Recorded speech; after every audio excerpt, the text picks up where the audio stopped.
The Göbekli Tepe builders. For many years, scientists who study old things said that civilization only started after people learned to farm, settle down, and write. Then Göbekli Tepe broke that timeline like breaking glass. It was buried under layers of dirt on purpose on top of a lonely hill in southeastern Turkey. Scientists found huge stone circles older than the pyramids, older than Stonehenge, older even than farming itself. But what almost no documentary talks about is the quiet, uncomfortable truth whispered behind closed doors. These buildings were not made by wandering hunters. They belonged to a civilization that officially should not exist. A civilization far more advanced than the story scientists tell allows. The pillars stand more than 16 feet tall. Each one weighs tons. They were carved with perfect reliefs of animals that never lived in that area. Some stones show marks from tools harder than anything believed to exist at the time. The level of geometry, engineering, and star alignment shown here suggests a society with specialized workers, shared knowledge, and long-term cultural continuity, something you cannot have without a structured civilization. Yet the official records refuse to call them one, because admitting a lost civilization older than 10,000 BC would overturn every timeline pillar of human history.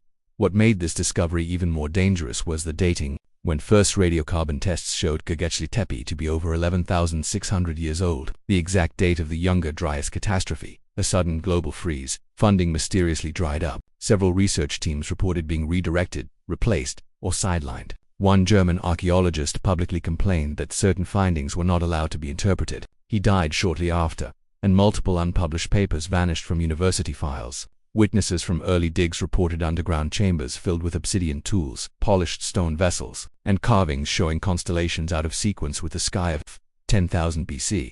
These details quietly disappeared from later publications. One local worker claimed that a chamber containing human remains arranged deliberately around a circular basin was sealed off on orders from above. What those remains represented and why testing was blocked remains unspoken. The most suspicious element is the site's burial. Unlike ruins lost naturally to erosion, Göbekli Tepe was intentionally buried under hundreds of tons of soil. Someone tried to hide it completely. Someone invested huge effort to erase every trace of the builders. That level of hiding suggests fear, a civilization so destabilizing to the future narrative that even their own descendants tried to bury their memory. What humanity lost when Göbekli Tepe was erased is immeasurable. The blueprint for the world's first spiritual complexes. The origins of scientific architecture, a clear window into a society that survived a global disaster and tried to pass on their knowledge only to be silenced by time, by disaster, and possibly by human hands. If this is what survived, imagine what was destroyed. The Sunderland Maritime Empire, long before Egypt, long before Sumer, when most of the world was still locked in the icy grip of the last ice age. A vast stretch of land connected Indonesia, Malaysia, Thailand, and the Philippines. Today, it lies drowned beneath the Indian Ocean. But in ancient legends, Malay, Japanese, Cambodian, Aboriginal, even Polynesian, this landmass was once the heart of an advanced maritime civilization, the Sunderland Empire. It was a society that mastered ocean travel at a time when mainstream history insists no one could sail beyond sight of land. Yet their fingerprints are faintly visible across the Pacific, on remote islands thousands of kilometers apart, forming a trail of erased history. When sea levels were 120 meters lower, Sunderland was not a chain of islands, but a continent-sized tropical paradise. Satellite bath imagery has revealed the outlines of what appeared to be drowned river systems, harbors, and geometric structures. Yet, these findings are usually dismissed as natural formations. Marine archaeologists who attempted dives in the 1990s reported strange stone patterns and terraces beneath the Java Sea, only to see their research funding suddenly cut. One even claimed his cameras were confiscated after capturing footage of what looked like a stepped platform 5 stories tall. What makes Sunderland so threatening to the official narrative is its timing. This landmass flooded rapidly between 12,000 and 8,600 years ago, the exact period global myths describe a great deluge. If an advanced coastal civilization existed there, rising seas would have wiped them out almost overnight, leaving their survivors to scatter across Asia and the Pacific. This dispersal could explain the sudden appearance of boat building, agriculture, and unique languages across vast distances. But acknowledging this would mean accepting that seafaring technology is far older than textbooks allow. Evidence that did surface was quickly neutralized. In the 19th century, British explorers in Borneo discovered carved stone blocks that matched megalithic patterns in Polynesia. Those stones disappeared en route to London. A controversial 1977 Indonesian report describes submerged structures resembling port walls. Within months, the lead scientist was reassigned and the report withdrawn. Even today, permits to explore the deeper Java Sea are notoriously difficult to obtain.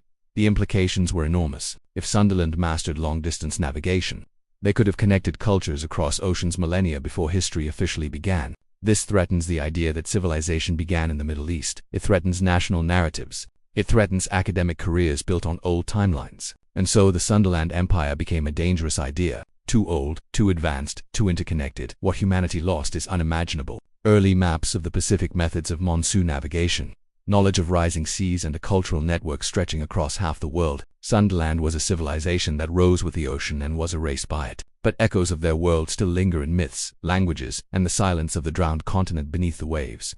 The Sahara Green Kingdom. Today, the Sahara is a wasteland, 3.6 million square miles of burning dunes and empty silence. But beneath that silence lies one of the greatest erasures in human history. 12,000 years ago, the Sahara was not a desert at all. It was a vast green biome filled with rivers, lakes, forests, and fertile plains. And at the heart of this forgotten paradise existed a kingdom so old, so organized, and so technologically skilled that its disappearance still unsettles researchers who dare to speak about it. This was the Sahara Green Kingdom, a civilization erased by climate, politics, and deliberate neglect.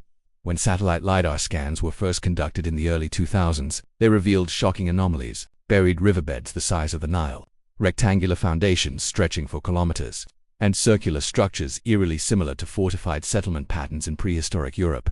These were not natural formations. They showed intentional design. But within months, the scans were classified by military authorities, citing regional security concerns. Universities were denied access to the original data. Only low-resolution public images remain, stripped of their most compelling details. Archaeologists who worked in the Central Sahara during the 1960s uncovered something even more disturbing: polished stone blocks arranged in precise geometric alignments, tools made from composite materials, and artwork depicting domesticated cattle thousands of years earlier than mainstream chronology permits.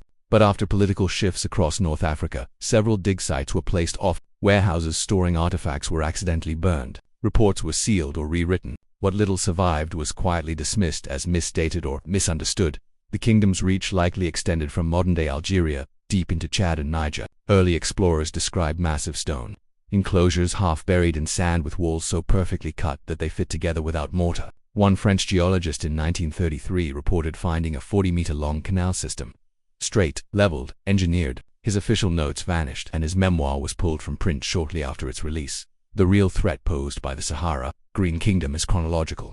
If a complex civilization existed in North Africa before 8000 BC, it would mean Egypt was not the beginning but the inheritance. It would mean that Africa held an advanced culture whose innovations flowed north into the Nile Valley after the desertification event around 5500 BC, and that narrative is fiercely resisted, because it rewrites not just African history but the foundations of global civilization. The kingdom did not fall through war or invasion. It died when the rain stopped, the lakes evaporated, the forests receded, the desert advanced year after year until cities, canals, and monuments were swallowed whole. Survivors likely fled east toward the Nile and west toward the Atlantic coast, taking fragments of their knowledge with them. What humanity lost is a library written in stone, methods of water engineering, early metallurgy, and a blueprint for sustainable life in extreme environments. Everything that could have guided our modern world vanished under sand, and someone somewhere seems determined to keep it buried. The Black Sea Deluge civilization. At the edge of Eastern Europe lies a sea that was once a freshwater lake surrounded by fertile plains and thriving settlements. But around 5600 BC, everything changed. A catastrophic flood, one of the largest in human prehistory, burst through the Bosphorus Strait and transformed the lake into the Black Sea we know today. For decades it was considered a simple geological event, but the evidence now suggests something far more devastating. An advanced pre-flood civilization existed around that lake, and the deluge erased it so thoroughly that only fragments remain, whispered in myths of a world drowned in a single day. Divers exploring the Black Sea shelf in the late 1990s discovered collapsed wooden structures preserved under anoxic water. The wood was so well preserved, it looked freshly cut. Early reports described straight walls, door frames, and geometric flooring that suggested organized construction. But as soon as the findings reached the media, government agencies intervened. Funding was withdrawn. Several researchers left the project abruptly, some citing pressure from institutions that preferred the narrative remain geological, not cultural. Later expeditions, private ones, reported even more shocking details: stone anchors shaped like those used by Mediterranean sailors millennia later, pottery identical to early Anatolian designs, and what looked like outlines of entire settlements extending for miles. Yet none of these discoveries were published in peer-reviewed journals. Some of the photographs allegedly taken have never resurfaced. One diver claimed that his team was confronted by naval vessels and ordered to stop documenting the site. Why the suppression? Because if the Black Sea once hosted a flourishing civilization, it forces a complete rewrite of European prehistory. It would imply that agricultural, architectural, and navigational knowledge spread outward from this drowned center into the Balkans, the Caucasus, and the Middle East. After the flood, the sudden appearance of advanced farming communities across Europe around 5500 BC suddenly becomes less mysterious and much more politically inconvenient. The possibility of a proto-bin society drowned in a single catastrophic an event also threatens long-standing religious and cultural time. Stories of global floods from Mesopotamia, Anatolia, Greece, and even northern Europe suddenly converge into a historical event rather than mythological metaphor. That kind of convergence terrifies institutions that rely on separating myth from history. Witness accounts from early explorations describe something still more unsettling: inscriptions carved into stone slabs at depths that make no sense unless they predate the flood. Symbols with no known linguistic comparison arranged in sequences that suggest proto-writing. These claims were swiftly dismissed as misinterpretations, though the slabs in question have since vanished into private collections, or worse, when the flood waters surged in from the Mediterranean. They rose with the force of a waterfall 200 times more powerful than Niagara. In weeks, perhaps days, an entire world drowned. Homes, temples, workshops, early ports, all swallowed by the newborn sea. Survivors would have fled up the surrounding hills, carrying only fragments of their culture. The Caspian steppe star markers, north of the Caspian Sea. Across the windswept plains of Kazakhstan and southern Russia lies a region that has always seemed barren and empty. But aerial surveys and satellite imaging have revealed a truth that threatens to rewrite not just Eurasian history, but the origins of astronomy itself. Scattered across these desolate steppes are hundreds of enormous geometric formations. Perfect circles, crosses, grids, and spirals so large they can only be seen from the sky. Western researchers refer to them quietly as the steppe G, but within academic circles, a more troubling name whispers the Caspian steppe star markers, because these structures form patterns too precise, too aligned, and too consistent to be random. They appear to map the heavens thousands of years before recorded.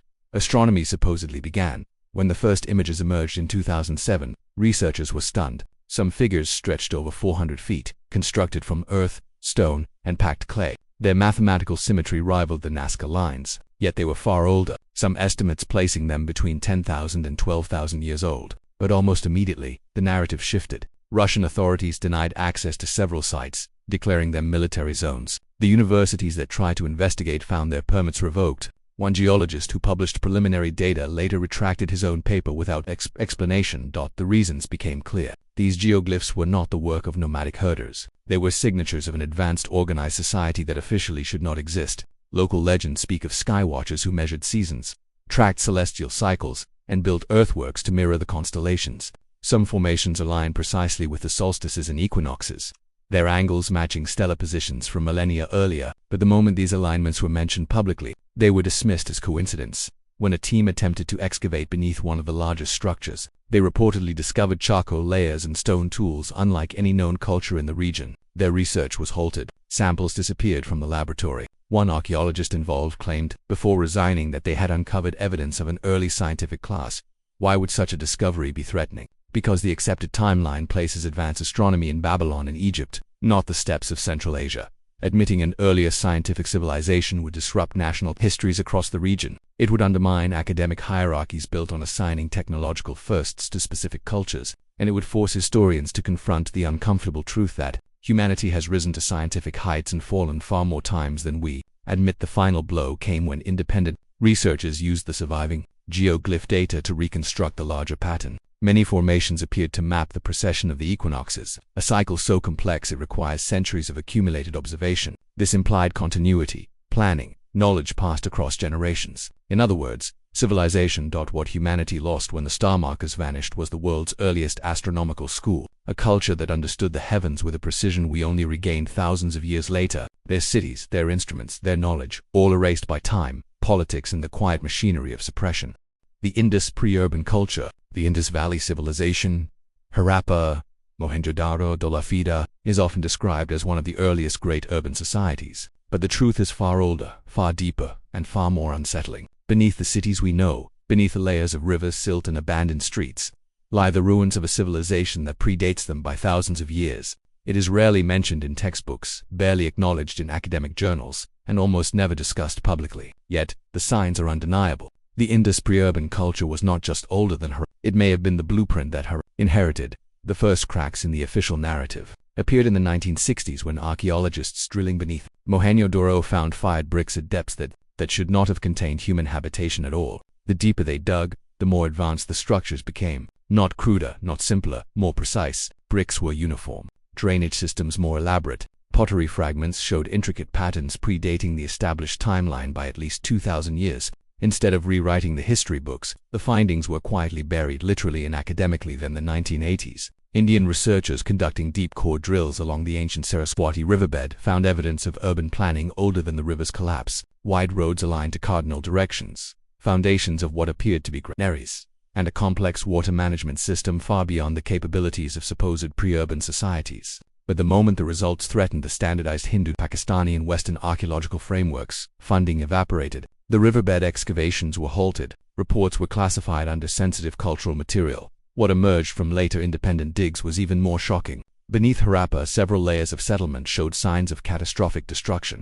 Burn marks, vitrified brick, and sudden abandonment followed by long periods of rebuilding. Something catastrophic had happened here repeatedly, as if a great civilization rose, fell, and rose again. But the earliest layers showed the highest craftsmanship, a pattern that defies the narrative of linear progress. One private research team claimed to have found evidence of metal smelting thousands of years earlier than permitted by mainstream chronology. Their samples, too, allegedly disappeared. The Andes lithic engineers, high in the mountains of Peru and Bolivia, above the tree line, where air thins and storms carve the earth, lie ruins that should not exist. Walls of stone so perfectly joined that not even a razor blade can slide between them. Blocks weighing 50, 80, even 120 tons stacked with surgical precision. Polygonal geometry that defies modern replication. These structures at Sacsayhuaman, Ollantaytambo, Pumapunku are attributed to the Inca, but the Inca themselves said otherwise. They claimed the stonework was ancient before they arrived, built by an unknown people, the true masters of stone, the Andes lithic engineers. Mainstream archaeology insists these structures were crafted with simple stone tools, yet even today, stonemasons stare in disbelief at the interlocking earthquake-resistant designs that modern equipment struggles to reproduce. The more closely you examine the ruins, the more contradictions appear. At Puma Punku, stone blocks have perfectly drilled holes, grooves with uniform depth, and machine-like symmetry found nowhere else in the ancient world. Geologists quietly acknowledge that some surfaces show signs of high-temperature shaping,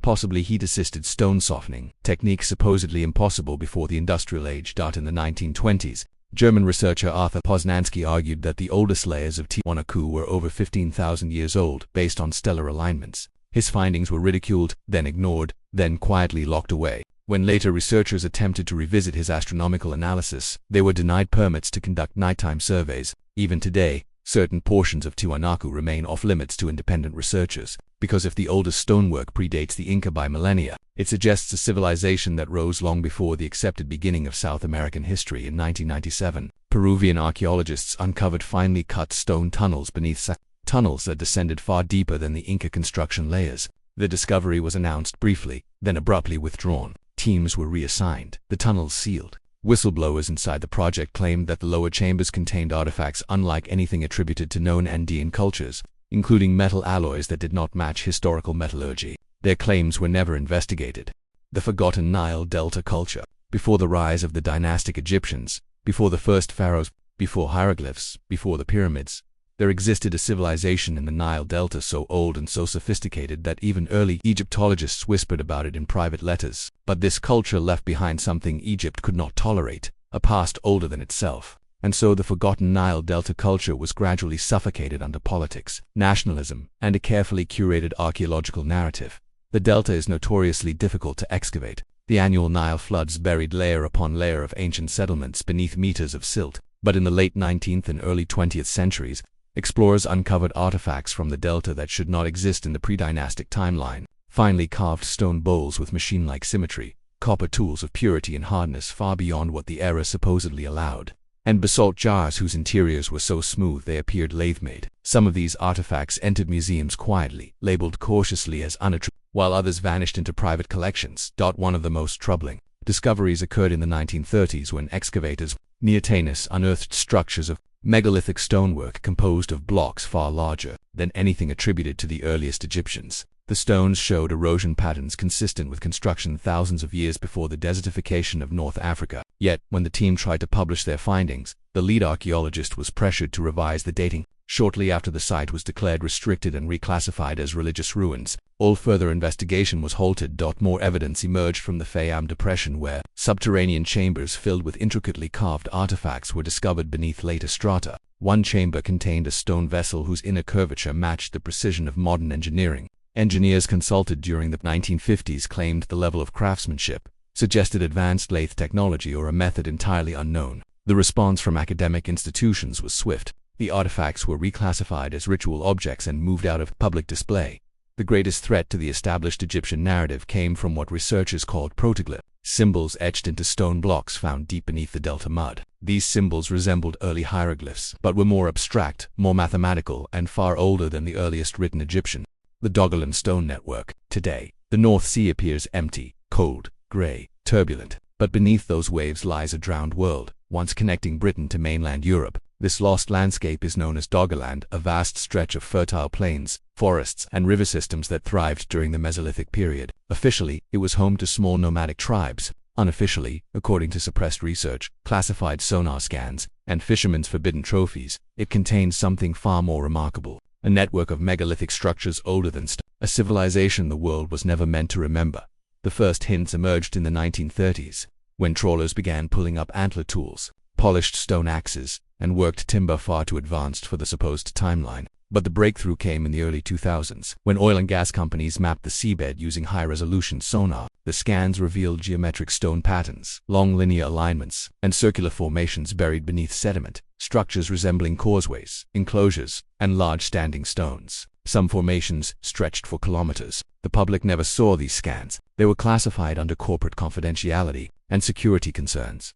A marine archaeologist who collaborated briefly with an energy corporation later claimed that one site showed a concentric stone ring nearly twice the diameter of stone. He described upright pillars lying toppled in the same direction as if destroyed by a massive tidal surge. But after speaking publicly, he was removed from the project and his research notes confiscated. None of the images he described have ever resurfaced. What makes the Doggerland Stone Network so threatening is not only its age, potentially older than 8000 BC, but its sophistication. If the alignments match lunar and solar cycles, as early analyses suggested, then people living in Doggerland possessed astronomical knowledge thousands of years earlier than textbooks allow. Even more unsettling, the structures appear interconnected, forming a symbolic landscape that may have guided seasonal migrations, rituals, or early scientific observations. The flood that ended Doggerland was cataclysmic. Around 6200 BC, a massive undersea landslide triggered waves estimated at 20 meters high. Within days or weeks, the heart of Doggerland drowned. Survivors fled to England, Scotland, Denmark, and the Low Countries, bringing with them myths of a world swallowed by the sea. These myths echo eerily across northern Europe.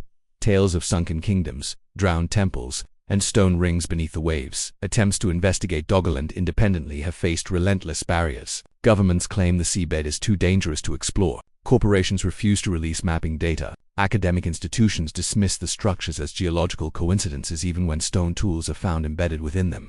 The Yonaguni Coastal Kingdom. Off the coast of Japan's Ryukyu Islands, beneath 100 feet of turquoise water, lies one of the most controversial archaeological sites on Earth.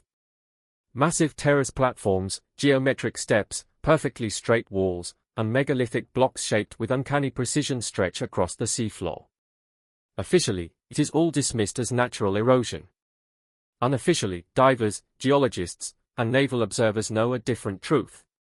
These ruins belong to a forgotten civilization far older than Japan itself. A kingdom that thrived when sea levels were lower and coastal cities lined the Pacific Rim. A kingdom violently erased when rising oceans swallowed its world, the Yonaguni Coastal Kingdom.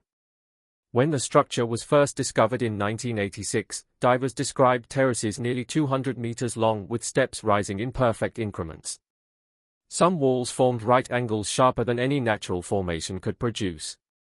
Others contained channels that looked engineered to carry water. On one massive block, a large square pillar stood upright like a watchtower. Another area resembled a stadium with seating carved into the bedrock. The deeper researchers swam, the more the site resembled a drowned city. Not a geological anomaly, but pressure to silence the discovery came shockingly fast. Universities refused to fund formal excavations. Government agencies issued warnings to stop calling the site man-made. Geologists who argued the formations were artificial found themselves removed from research committees. A leading marine archaeologist publicly stated that existing political frameworks cannot accommodate Yonaguni as a cultural site. His comments vanished from official transcripts within days. Divers unaffiliated with academia revealed even more astonishing details. One reported narrow tunnels reinforced with uniform stone slabs. Another described symbols etched into a vertical wall similar to early Proto-Japanese markings. Yet each time new evidence emerged, authorities insisted on geological explanations. The message was clear. This site could not be allowed to rewrite Asian prehistory. Because if Yonaguni is real, if it is the remains of an ancient coastal kingdom, its age would fall between 10,000 and 12,000 years ago before the end of the last ice age. That alone shatters the academic narrative, suggesting that Japan's earliest inhabitants built monumental architecture long before the Jomon period. Worse still, it implies that advanced civilizations once lined coastlines across the entire Pacific, forming a network researchers have long suspected but dared not describe openly. The most disturbing evidence came from naval sonar mapping done during the 1990s. Anonymous sources claimed the maps revealed straight underwater roads leading away from the main structure with side walls intact. Some even spoke of smaller stepped complexes deeper offshore, too deep to have been exposed any time after 10,000 BC. These sonar images have never been released to the